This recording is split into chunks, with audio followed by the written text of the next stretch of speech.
In this video I will explain to you the relevance of the subdimension of conscientiousness.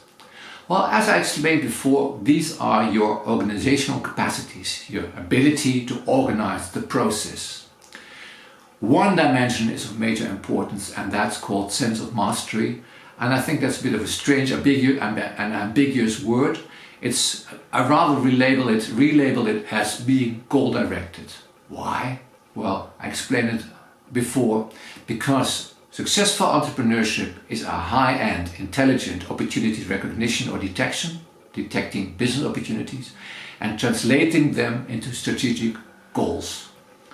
So being goal-directed is being good at these two things. And that's why also the combination of openness for values, having a strong vision, being visionary, seeing the key relationships of your business plans, vision, and translating them into strategic action, being goal-directed, higher scores on sense of mastery, is one of the most important features of successful entrepreneurship. Especially because the whole path has to be flexible.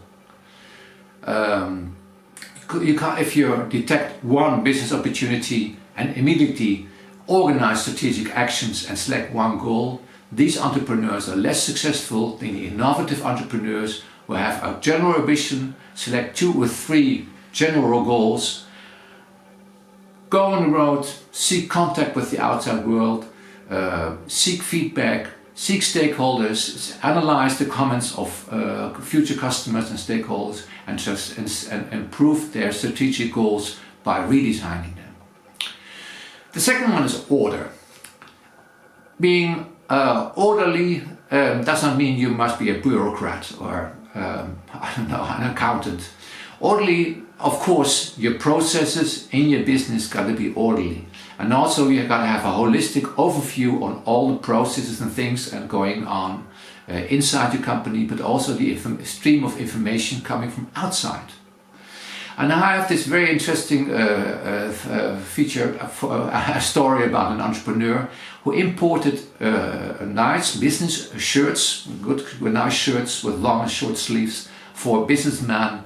He imported them from Hong Kong, and he sold them in Amsterdam on what we call the Zuidas, where all the banks and the accountancy firms are located.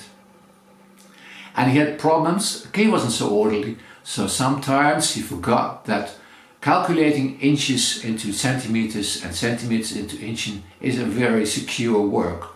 And you gotta need 2 or 3 figures behind a comma, and for him 1 or 2 was sufficient, but that gave really serious problems. So these shirts, they didn't fit very well.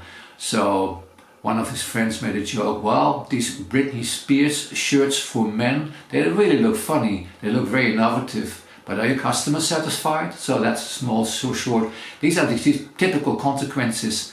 And especially if you're moderate or lower and you're in a technological startup, you're a technological entrepreneur, well, all the numbers and figures and all the processes going on, and also your customer satisfaction and also your feedback process got to be orderly, so you can have a holistic overview and see the essence and skip the details. That means order. Then there's a third one, it's called dutifulness. Well, often if you're an entrepreneur, like by instance, take the entrepreneur who builds an electrical boat for logistic processes in the old centers of the towns here in Holland, on the canals. Well, you have it's of the software, you have the electrical system, you have the batteries, and you have the boat construction. And of all these 4 things or 3 major processes, they run together. So if the software changes, it has implications for the electricity.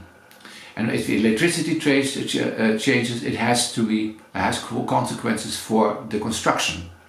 And if the construction gets too heavy, or you need stabilizing materials, which are often heavy, it immediately has consequences for the demand for more electricity. So these streams within one product should be very well coordinated. We have a beautiful term for this, because they're reciprocal, interdependent. If one change in one process means an immediately reciprocal effect on the other one, and vice versa. So if you're low on dutifulness, well, you find it hard to think about this, to plan in the future, to be proactive in your vision. It's quite important.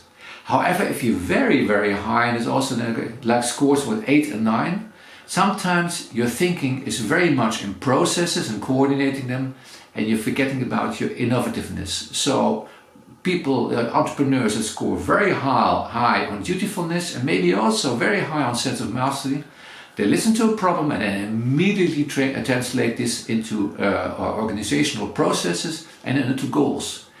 Whilst the problem has to be analyzed, it's an ongoing trial and error process, it's an iterative, circular process. So watch out with very, very high scores that your entrepreneurial process, the whole process is innovative and flexible.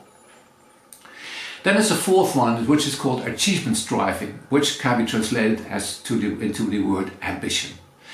The entrepreneur got to be ambitious. Moderate or even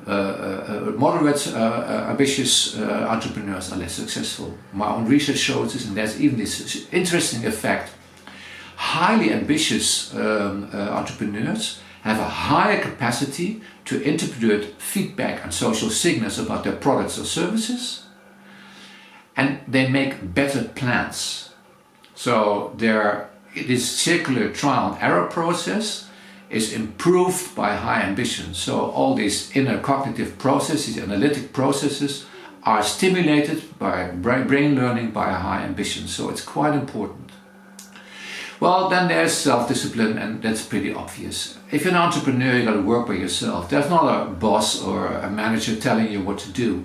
So if you're very low on self-discipline, you got to make a strict plan and stick to it.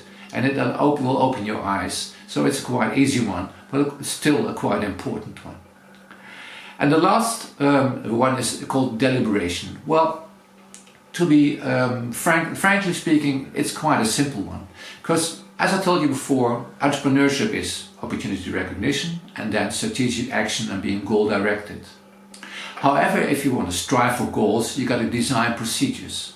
And that's exactly, if you score high on deliberation, you're interested, okay, what kind of procedures or processes or what kind of steps are necessary to achieve my goal without starting immediately? And you can't really say if you're low on deliberation, 1, 2, 3 or 4, that you're not process oriented. The biggest disadvantage about these low scores of deliberation are that you're not creative in designing processes. You're used to working in this way and you're not innovative, think, oh, maybe you could do it this way. Or if you're halfway through and you find out that your processes aren't really running very effectively, well, you will hesitate far too long to redesign them and use new processes. So it doesn't mean you're not process oriented, but it means that your innovative capacity to design different processes and select the most efficient one, well, that could be a weak spot.